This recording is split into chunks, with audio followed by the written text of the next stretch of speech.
dog owners of the world, stand tall and proud. Wipe that look of disappointment off your face when you describe your beloved Bow Wow as just a mutt.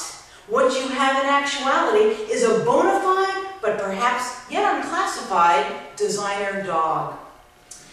You know, it used to be that blended breeds were the result of an amorously opportunistic dog jumping the fence and having his way with the neighbor's unsuspecting pooch. But these days, hybrid hounds are actually being selectively bred, carrying creative monikers and distinguishing characteristics that herald them as both valuable and desirable.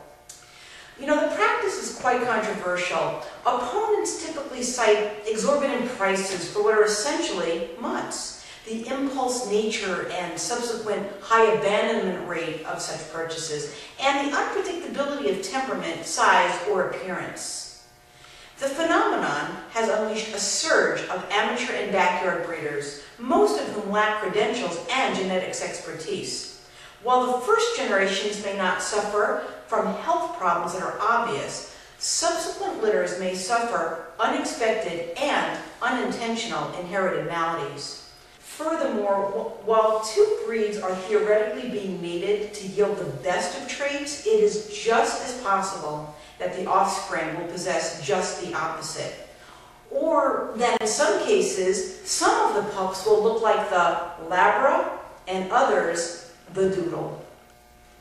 There is actually an organization called the American Canine Hybrid Club, and it's dubbed several hundred interesting canine combos. Some of these are the most popular, perhaps you've heard of them. The Pug and the Beagle. We now call that a Puggle. Okay, so I have a question. How do you know whether they're going to snort or Okay, here's one for you.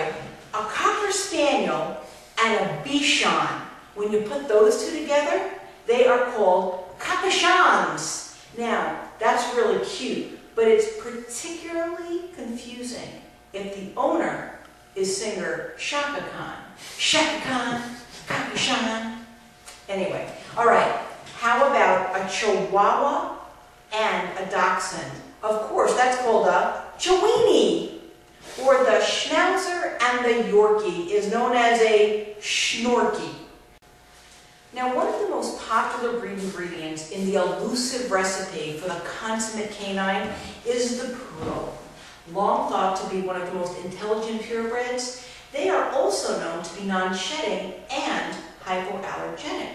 So that's three extremely coveted qualities. So it's little wonder that we've seen a flood of poo-foos, poodle fusions. All right, here are a few for you. How about Pouchons and Bichon-Poos? Well, those are combinations of mini or toy poodles and Bichon Frises. Or have you ever heard of a Pooter? Maybe you've heard it called a Terrapoo. Right, Terrier and Poodle. The very coveted Two-Poos or Shih-Poos, those are part mini or toy poodle and some Shih Tzu. And of course, the ever-popular Labradoodles or Golden Noodles. Those are poodles plus a retriever for those who really dig big.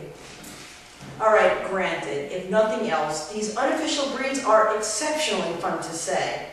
The appeal of using these winsome names reportedly dates back to Queen Elizabeth dogs. She had Dachshund corgis, and she called them the Shorties. Go figure.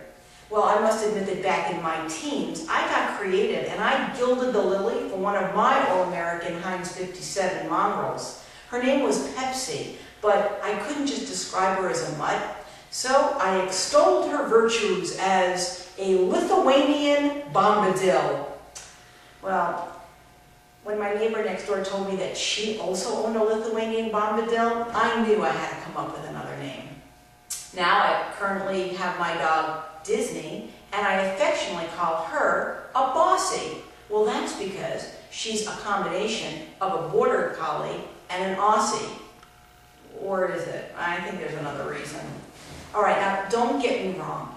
There's no doubt that cockapoos, Maltinis, and Pica-Poms make wonderful companions.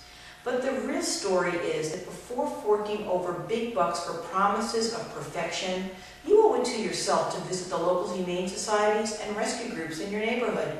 You're going to find interesting combinations of every size, shape, color, and personality. These often are going to include those fancy, expensive designer dogs that didn't live up to their hype, but they're ready, willing, and able to serve as your best, albeit perhaps imperfect, friend. This is the top dog, Eileen Proctor, and I'm fervently speaking on VLP TV.